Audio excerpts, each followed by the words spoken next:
Last week, we won't spend much time there, but last week we talked about men needing the courage to lead by taking godly decisions in every area of their lives. And at the very end, we talked about two ladders, the ladder up against the wall of eternal decisions with God, and the ladder versus the ladder against worldly decisions, which is temporary and not eternal. And so our desire as Christians should be, of course, to make godly decisions, to stand strong and with God's conviction and courage as leaders to take decisions that matter for eternity. We do reap what we sow, and whatever decisions we take today will affect us in one way or another tomorrow or later on in life. And I'm sure that all of us have experienced that. So this evening, I was asked to speak about the roles of man before and after marriage. And most of you are adults, if not all of you. And so I'm planning to spend probably just about a third of our time before marriage and then the rest of it after. So let's get started. Disobedience, okay, we're talking about now before marriage, and we'll transition into adulthood, but just a few words of, young, maybe older teenage years or young adult years. Disobedience and rebellion as children is taken and punished very seriously. In the Old Testament, even death was the consequence for disobedience at times. And so we don't see that directly these days. We don't see somebody zapped if they disobey their mother or father, but there are consequences, and God is looking at our attitude and our actions. So disobedience and rebellion is taken very seriously. Obedience pleases the Lord. Okay? These are those of us who have been in Christian circles for any time at all know these things. These are new to us, but if we want to please the Lord, then obedience will be something that comes as a desire and as a Christian. I'll just read from Titus chapter 2, verses 6 to 8. I may not read the whole verse, but basically there, Paul encouraged Titus to live a life of self-control, integrity, seriousness, and sound speech. So, the opposite of these would be more childish. And if we're growing, especially if we're growing in the Lord, we should be moving away we should be moving toward self-control, integrity, seriousness, and sound speech, not in the other direction, like reckless living, dishonesty, etc., arguing with our family members, etc. Respect for parents, this is something we all need to remember. Respect for parents shapes our overall view of authority, whether it be the law, our future boss, God himself. So as we grow, and we'll talk a little bit more about parenting at the end of our session tonight, but respect for authority is very important. It would even shape our respect for God himself. And so, and that is the responsibility of the parents to instill that respect in children. But even if they haven't, we as children or those who are under authority of others need to take respect extremely seriously. We know that Jesus, even on the cross in the last minutes of his life, he was thinking of his mother. He handed over the responsibility of taking for his mother to one of his disciples. And so we see that Jesus himself honored his parents, his mother, to the very end. Now, I believe that all, if not most of you, are adults already. And so there's a transition from childhood to adulthood. I'll just look at one quick verse in Ephesians chapter 6. And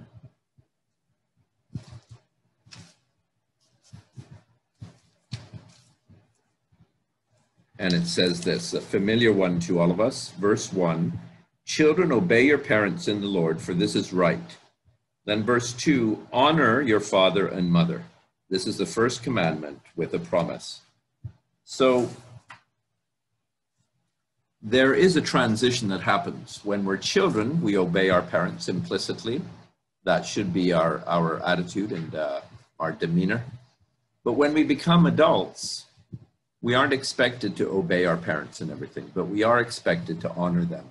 Okay, so one of the differences between obedience has more to do with action, and honor has more to do with attitude. And hopefully we can obey our parents even in our adult years, but we aren't completely under their authority as adults. And I would hope that most parents would allow children to make their own decisions, not just implicitly obey them. So what are some of the ways that we can honor our parents? One is, these are simple principles, but I believe that we do need to take them seriously and, do all that we can to honor our parents by contributing around the home, for instance.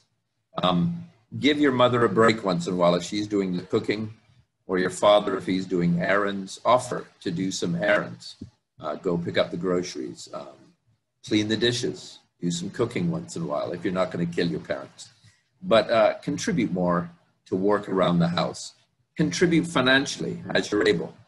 As you are maybe still living with your parents even after you've gotten a job, contribute what you can to the home. You're living there. Don't assume that your parents should take care of all of that. Contribute as you can financially. Put that in your budget. And I would encourage you to, I think this is a way that we can really honor our parents. Always treat them with respect, honor, and love. Okay? Now, again, our decisions, we are going to make our own decisions at times that may even disagree with our parents. But there's a way that we can disagree with our parents and still honor them. I heard of a situation years ago. There was a man and a woman, I believe they had come from non-believing backgrounds, and they believed that God was leading them together to get married, but their parents did not agree. And so they waited and waited and waited and were praying. And I think, if I remember correctly, they waited for 7 years before actually getting married to one another. And even then, the parents didn't agree, but they respected their parents. They honored them and waited as long as they could. But then at some point, they made a decision to get married. And later on, the families were united. And, they had shown a good example in honoring their parents. So even if we disagree, we can still honor without getting unnecessarily upset, treating them with disrespect. Keep communication channels open. We are going to misunderstand one another. We are going to disagree on certain things, but spend time with your parents. Keep the channels open so that you can discuss things openly with them. If you're running in and out and not spending time with them, then misunderstandings might grow quite easily.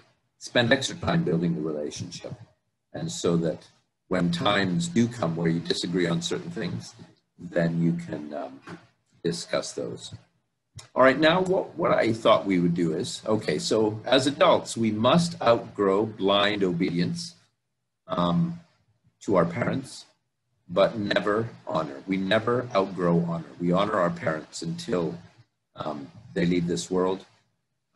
And so remember that. But blind obedience, I don't think God would expect that as we are old enough to make our own decisions. Now, I thought we'd spend a few minutes discussing a what if. Naturally, we may reach a deadlock or some decisions where we cannot agree with each other. What if I reach a deadlock with my parents because of my biblical convictions? Okay, so let's look at one simple scenario, and here I would like to open it up for discussion. So, you know, as you would like to say something, please unmute, or however Abby wants to handle it. If you want to send questions in the chat, that's also fine. But my first scenario is, let's go with the first part there. I'm asked to marry an unbeliever. Okay, we'll just go with that to start with. I'm asked to marry an unbeliever, but that goes against my convictions. Now, yeah, so I'm going to open it up. What would you do if your parents are pushing you to marry an unbeliever, and your conviction biblically says I'm to be equally yoked? How would you handle that situation as an adult that desires, a Christian adult that desires to honor and respect their parents?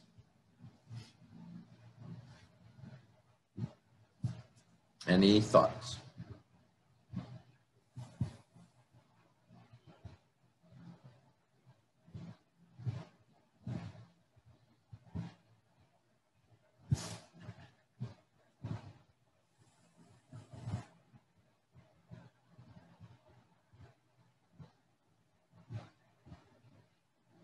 Silence. Abby, shall I proceed? Yes, Anna. Okay. All right. The next one there is, suppose I'm involved with my father's business, for instance, and he pushes me to get involved in some sort of corruption that will help make some money for the company.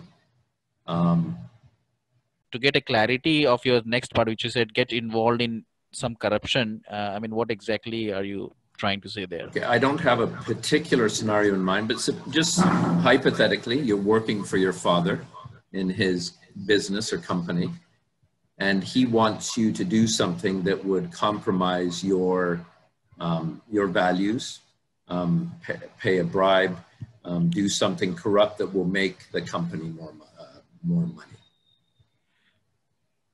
Okay. That would be advantageous financially to the company. Yeah, I think my personal view would be that whether it's your parents or, for that matter, anyone, I think if there is an ask, it comes to you to do something which is against what is right. I think we have to raise a red flag there, have a discussion, and put across the thought that I will not do it because it's not right in the eyes of the Lord. And put across your, I mean, even though it's not about forcing or anything, I think that's what the situation we should not, that's what it's all about, speaking about the truth and saying that I will not do it. I mean, if I've been asked like that to perform any kind of corruption, even in my office, I would say I will not do it. Now, when it comes to your father, when it comes to somebody that's close like that, he could, now, hopefully most of your fathers would not, but there could be a situation where he manipulates. I'm your father, do what I say, you're supposed to obey me. I'm your boss, I'm your father, do what I say. Then what? Kidden or anybody can answer if they would like to. Anna, this is Harsha. Hi, Harsha. Ante Ephesians 6:1 it says we should obey our parents in the Lord. So I don't think we can negotiate with that.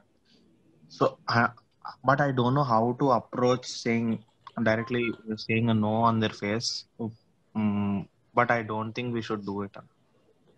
Okay. Yes. Yeah. It's very difficult. I think emotionally, it might be a draining discussion because I mean, we can say very easily that we will say no to, but when you are talking about your parents or something, and when actually the situation is taking place and there is a discussion that is happening, it would be quite draining for both the parties. I mean, it will be a very emotional thing. It's not going to be very easy. For sure, you have to have that respect You need to have the love, and obviously you have to put across your point. So I think how we deal with the communication would be more important, and how do we justify it biblically would Yes. play a key role. Yes. Yes. Right. Good. Yeah. You know, every family is different. Every scenario would be different. If you were asked to marry an unbeliever, you know, especially if your parents are unbelievers, then that's going to make it even more of a challenge. And so, I believe, yeah, I'll go to some principles that I've written down, but we'll go to one other scenario briefly. This isn't one to do with biblical values or convictions. Your parents insist that you take a particular course or job that you don't want to. They want you to study engineering and you want to study art, or something like that. So how do you handle that? Do you just, any thoughts on that?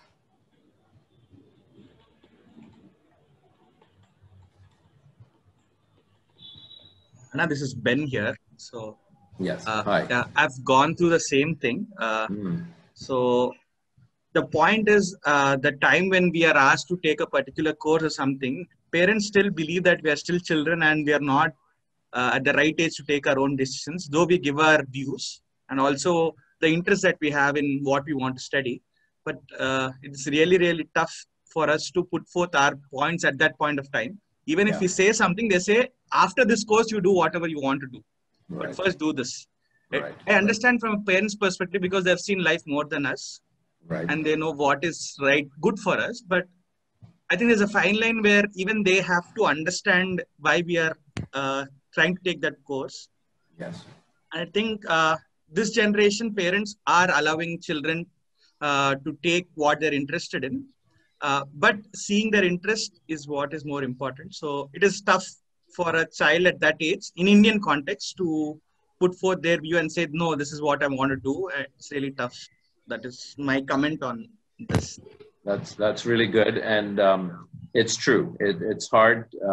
And then the other complication comes in when you're still under their roof. They're paying for your, your livelihood. And so it's not that easy to disagree with them. But hopefully when you all become parents, you'll also understand your children may have different gifting, different interests than what you would like them to go, what direction you'd like them to go. I know of a situation where there was a young lady who didn't want to take what her dad wanted her to take. And I heard that they had it out. And eventually the dad relented and allowed her to take what she wanted. But she was strong.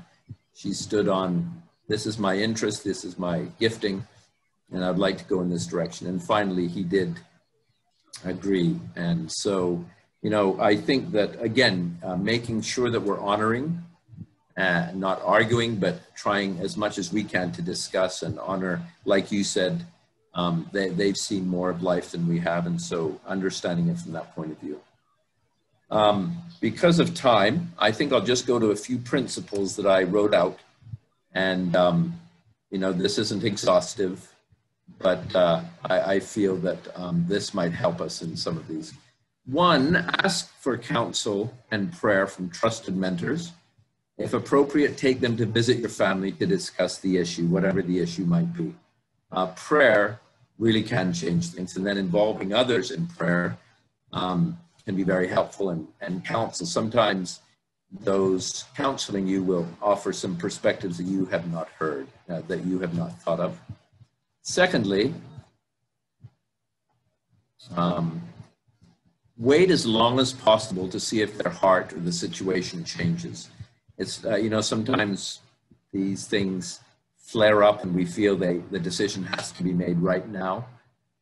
Sometimes waiting, letting things simmer and calm down will help. So wait as long as possible to see if their heart or the situation changes, again, with prayer. Thirdly, get extended family members or the law involved if it's a serious situation. And this would be as a very last option. I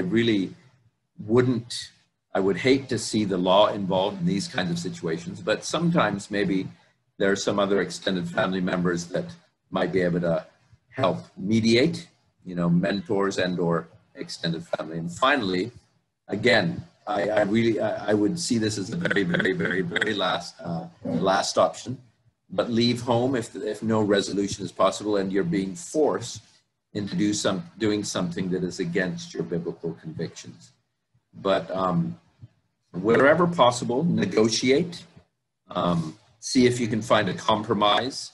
Like, for instance, on the course you want to take, maybe as one young man said, we could finish that one course and do another, or simultaneously take a course, 2 courses, or maybe we could offer to pay for some of our education if that's possible. And so be as positive as possible, keep the dialogue open as much as possible, and really pray and ask the Lord to move in, don't demand your will as much as what God's will is in the situation. Okay. So I think because of time, we'll move on. Thank you for your thoughts, those who spoke there. I want to read a very important passage that many of us will be familiar with. And this talks about, it's talking to the church at large, but also to husbands and wives. So Ephesians chapter 5, I'll start off with verses 1 and 2. Therefore, be imitators of God as beloved children, and walk in love as Christ loved us and gave himself up for us, a fragrant offering and sacrifice to God. So in everything we do, now we're particularly talking about husband and wife relationships, but in the church at large, and then in our marriages, we need to be imitators of God and walk in love as Christ loved us. We're following his example as a fragrant offering and sacrifice to God. And then verse 21, which is kind of the transition verse between Paul talking to the church and married couples. Verse 21 says, submitting to one another out of reverence for Christ. Yes, later on, we'll, as they would have talked in the wives, the women's roles and responsibilities, wives to submit to their husbands, but in general, we're to submit to one another, and we'll talk a little bit more about that. And why is that? Out of reverence for Christ.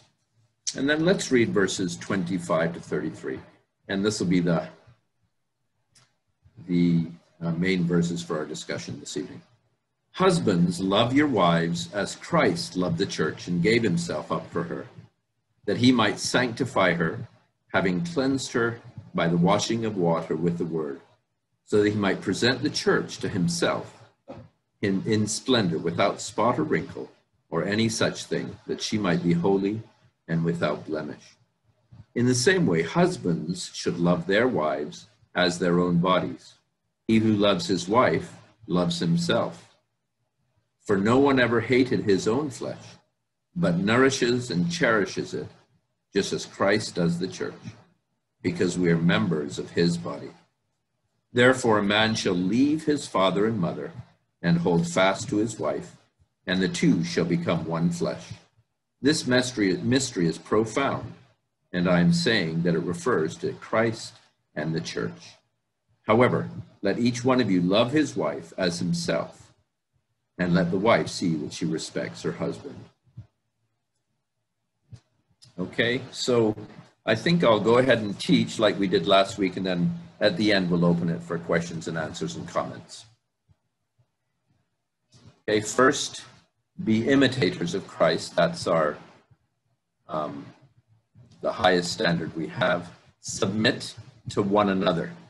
Yes, the wife submits to the husband, that's the role, but how should the husband also submit to his wife? And we'll talk a little bit more about that. Now, there will be instances where the wife refuses to submit to her husband and the husband doesn't love his wife as he should. This is not justification to disobey God's command. It will definitely make things much more difficult. The marriage will be on rocky ground if that is the case, if we don't obey. But a lack of obedience on our partner's side does not justify a lack of obedience on our side.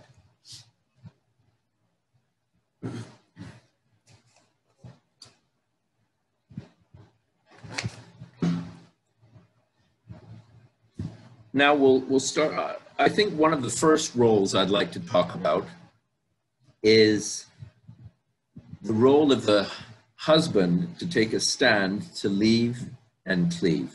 All right. So in verse 31 that we already read, it says, "Therefore a man shall leave his father and mother and hold fast to his wife, and the two shall become one flesh." And that is a repetition of Genesis chapter 2, verse 24. So this isn't a New Testament command. This is something from the very beginning, from the time of Adam and Eve, where the husband and wife, once they become married, are now one. They are to leave. It says husbands, are to take the stand to leave and then to cleave to his wife. The ultimate goal for marriage is oneness. Okay, so now what does it mean to leave? We'll spend a minute there. To leave, I looked up some, in a commentary on this. One is to be freed from. There are even some stronger words, which I didn't really like, but to renounce, abandon, reject, neglect, forsake. All right, now, this isn't at all to say that I neglect my parents or I forsake them in the sense of turning my back on them. No, but what it means is that we shift our loyalties. We were in our parents' home under their authority. Now, as a man, I am the authority of my home. My father, my mother are no longer my authority. So I have to be very careful to take that stand. That's one of the roles of man, is to take a stand, to leave his parents, his family. And the wife also needs to cooperate. Sometimes even wives, parents interfere in the marriage. So, both the husband and wife need to be willing to leave and to cleave. We still love and honor our parents. That never ceases until we die or they die. But we're grown up now. We are a man. We take a stand. We shift our loyalties from our parents' home to the new home where I am the head. Very small illustration. My son and his wife, I don't exactly remember the situation, but there was a bit of a question. Maybe one day after church, we invited my son and his wife to come over and join us for dinner or something. I can't remember the exact situation. And, Simona, my daughter-in-law, she seemed to have some doubt about coming over, so we had requested, but it didn't seem like that it was going to work out for them. And I was surprised how strong I was, but I said, Simona, you never have to follow what we say if it's not convenient to you. And Josiah, her husband Josiah, you are one. You make the decision to do what you need to do. We'd love you to come over. We'd love you to join us or whatever it might be, but you make the decision. And so as parents, we need to do that. And as husbands, we need to take that stand. And what does it mean to cleave? That's also a very strong word, to hold fast, okay? You're not kind of loosely attached to mom and dad and loosely attached to your wife. You hold fast to one another. Cling, fasten objects together, made to stick. There's no escape. Once you're together, it's for life. Until death do you part. Tightly joined, like welding, as in welding, that also was shown there. So can you imagine trying to separate a piece of welding? Not really possible. And so that's what it means to cleave. We are now one. And this, I know, in this culture, and even in other cultures, this is a difficult thing, especially when the wife is expected to come and live with the son, the husband's parents. And but our emotional ties need to be severed. Like an umbilical cord is severed from the mother at birth, so our emotional ties from our parents now shift to our wife. All right, this relationship now is treated as priority. All other relationships are secondary or below. and including our parents. And again, we love and we honor, we respect our parents, but we don't.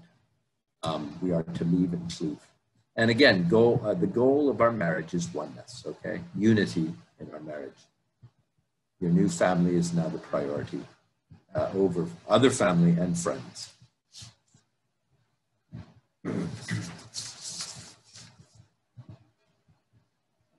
See the model of Christ and the husband, okay? In 1 Corinthians 11:3 it says, "But I want you to understand that the head of every man is Christ, the head of the wife is her husband, and the head of Christ is God." And I thought I would show it in this form. So we see that God is the head of Christ, and he loves, strengthens, sustains him. Christ is the head of the church, or the body, or us, and he loved and gave himself up for us as the church, and also for us individually. And finally, the husband is the head of the wife, the family. And we are to love as Christ loved the church, okay? So Christ is our standard, our benchmark. We are to love our wives, our families, and give ourselves up for them as Christ did. We don't have to prove what our role is.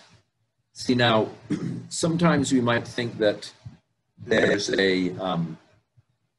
this is a negotiable. I'll be, the woman or the man might say, "I'm not a very good leader, why don't you lead?" Or through his passivity, he might give the leadership of the home to his wife.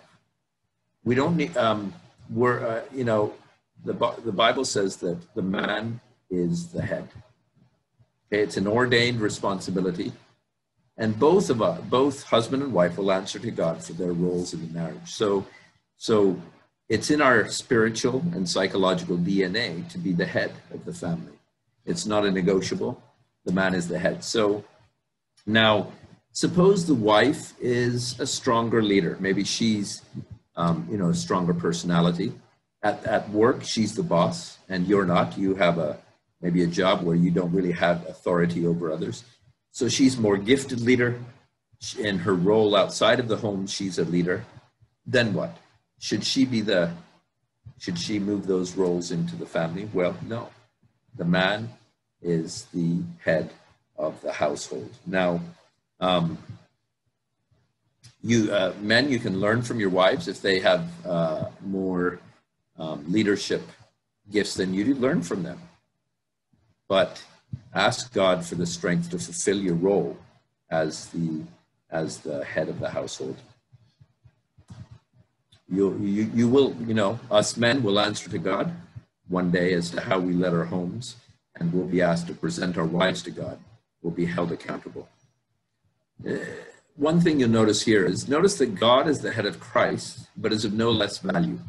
Okay? Christ is also God, so it's not an issue of value, one person being better than the other, more valuable than the other.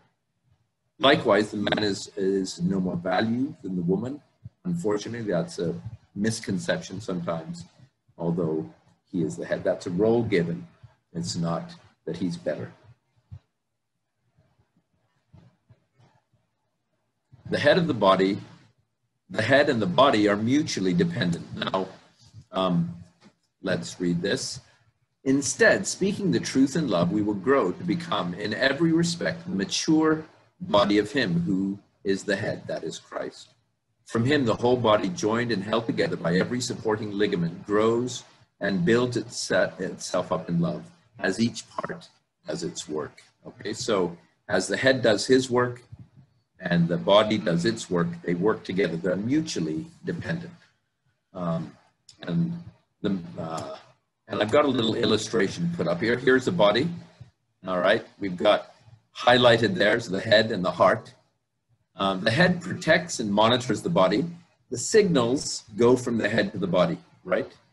Without the brain and the head, the body can't function because the signals come from the head.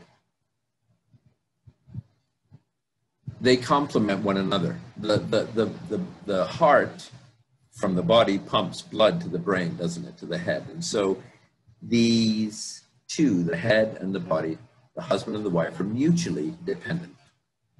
The body symbolizes the family, and the head, of course, symbolizes the husband or the father.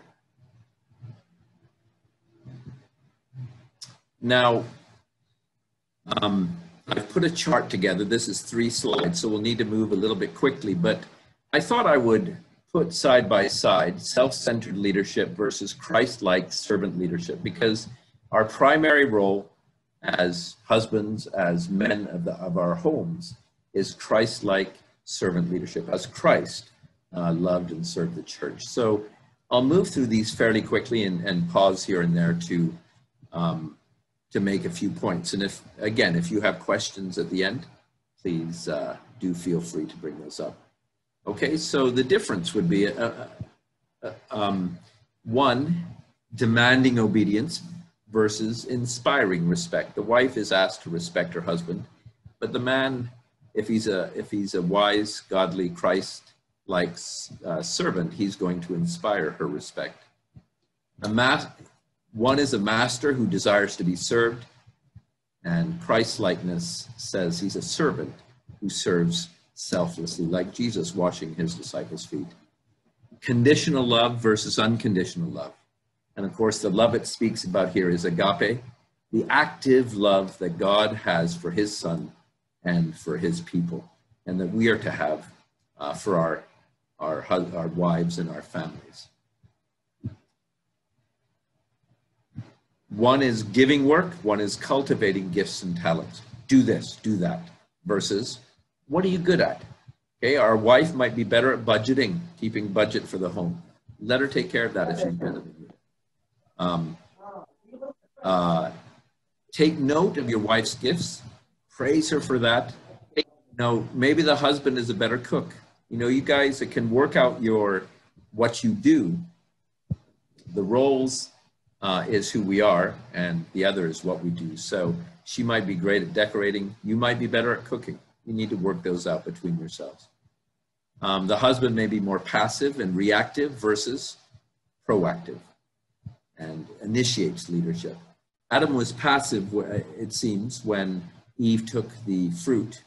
If he had been more active there, maybe she wouldn't have eaten of that. Aggressive versus nurturing or caring for. A dictator, telling, dominating versus complimenting, inviting suggestions, values her input. Authoritarian versus authority. He's over her and he's also beside her. Tells versus discusses, two-way communication and open dialogue. Puts down versus lifting up. Even others should know how special your wife is if you're telling others about her outside of the home. Hears versus listens. Sometimes we hear, but we aren't really listening. In James, it says, be quick to listen, slow to speak. Gives respectful attention. The other night, my wife and I were talking on the phone, and I was watching the IPL, and I watched it for a few minutes, and I realized I couldn't listen to her, so I switched it off. Expecting submission versus mutual submission, a two-way relationship. Operates versus cooperates. Let's work together. Points out weaknesses versus celebrates her strengths and admits his own weaknesses. This is where we complement one another and support one another. Encourages improvement in her weaknesses and in my own weaknesses too. Controlling versus giving freedom. Encourages creativity and growth. Now, the Bible says that the wife is the weaker vessel, so she should be treated with more honor, not of less value.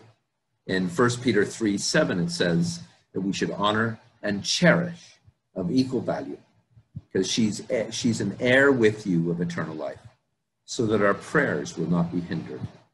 If we treat our wives with honor, cherish them, then our prayers will not be hindered. See that beautiful china teacup? How are you going to treat that? You're going to put it very safely on your shelf. You're going to cherish that, aren't you? You'll bring it out for special guests. That's something you're not going to treat roughly like you would the mug on the right side.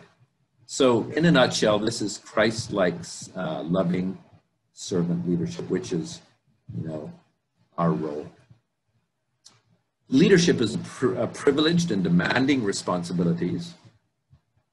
As it says in Ephesians 5, husbands, love your wives, Christ loved the church and gave himself for her. Now, as a leader, it is a heavier responsibility. At the moment, my wife and I are trying to make a decision. It's a difficult decision. And I'm leaning slightly in one way and she's leaning slightly in the other. And we both know that we're not fully agreeing on this. And so some time ago, she said to me, she said, dear, you pray and you make the decision and I will submit to that. I'll follow you.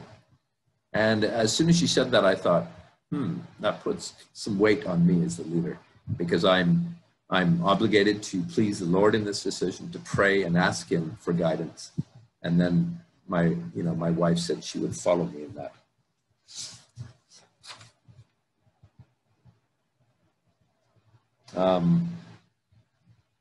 So I'll quickly go through some more of which there's some overlap between the table I just went through, but continuing on our roles. One of our main roles is to be servants. Yes, we are the head, but we are to be like Christ. So we look out for her needs and well-being, not just ours. We spend time with her.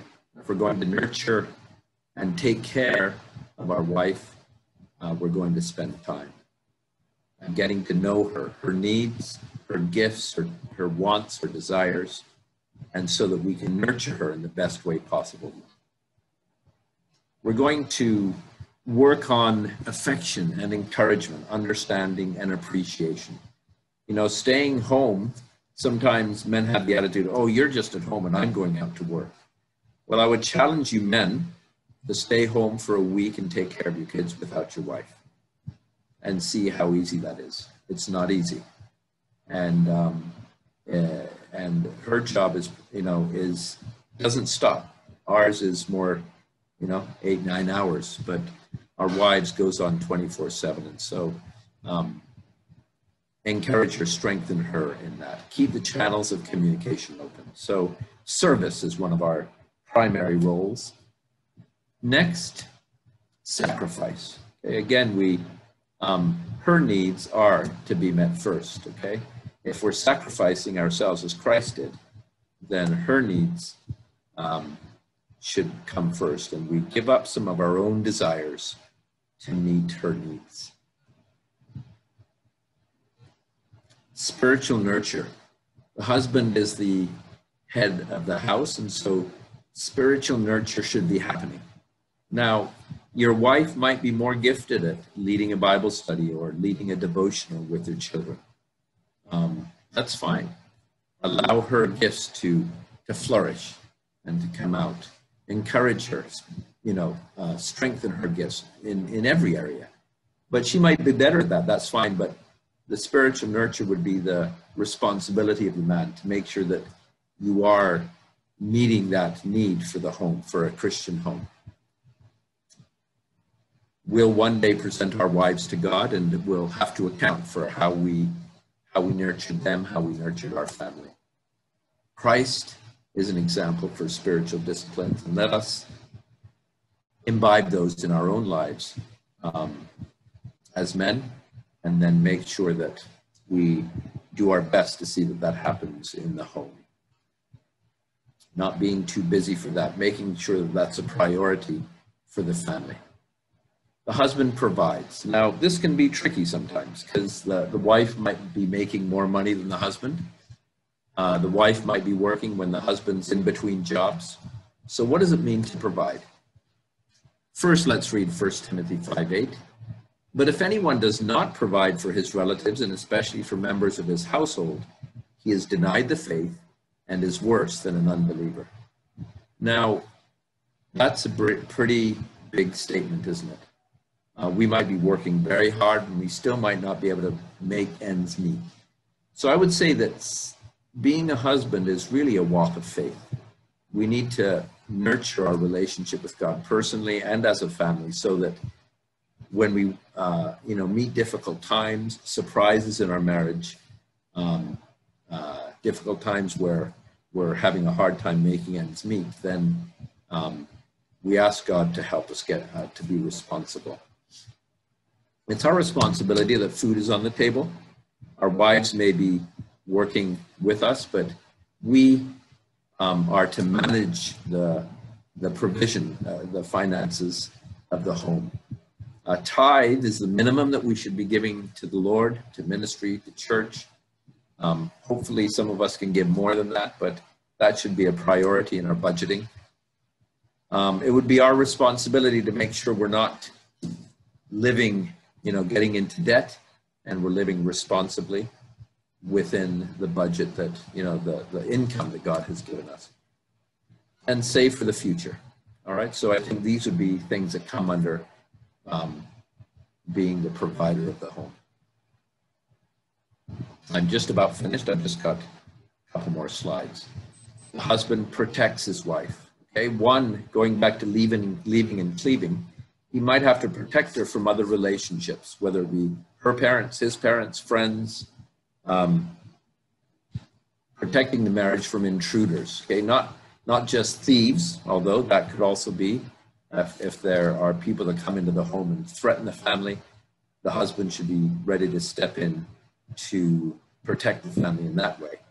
But looking out for their security and welfare, making sure they're fed and clothed and have a place to stay. It doesn't mean we have to be living in luxury, but having the needs of the family met and protecting them from their needs not being met.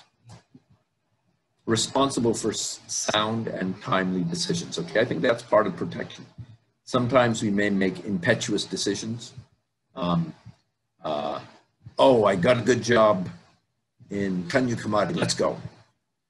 Well, without really praying and thinking through all of the implications, the kids' schooling, other support systems we may have where we're living, our church, et cetera, we may not be able to just move like that just because I got another job or a better job. And so responsible and sound and timely decisions for the family, that's part of protecting. We take parenting of our children seriously. It's not just the wife's job. Discipline is taken very seriously in the Bible. And, it says that we should spare the rod. If we spare the rod, then we'll spoil the child. And the Bible is very clear that we must discipline our children. Now, that doesn't mean we have a right to go to any length in disciplining. Don't provoke or discourage your children.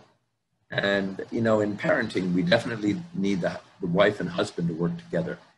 The husband is generally the more disciplinarian, maybe the one who's not afraid to spank the children. The husband may be softer and brings in that soft touch and that loving touch, but discipline is commanded in the Bible. And men don't provoke or discourage. It doesn't say women don't provoke or discourage. They usually don't, but men can tend to do that. Values are more caught than taught, so be careful how you're living. If you're speaking one thing and living another way, that's how your children will grow up. Gradually give them autonomy. We talked about earlier in our session. As a child grows up, maybe into their early teen years, they're going to want more autonomy, more responsibility. Give it to them. Give them pocket money. Allow them to have their own spending. Maybe they can work a little bit, earn a little bit, and they can learn how to save and spend money, and then make decisions for themselves to get more freedom as they show themselves responsible. Help them to grow in all areas. In Luke 2:52, it says that Jesus grew in wisdom and in stature and in favor with God and with man. He grew in all areas of his life. So nurture your children so they're growing in all areas, not just in any one or two areas that you feel are more important. Train them up in the Lord and they won't depart. Proverbs 22:6, train up a child in the way that they should go, and when they are old, they will not depart from it. That's a promise, okay? So be faithful in training them in the way of the Lord.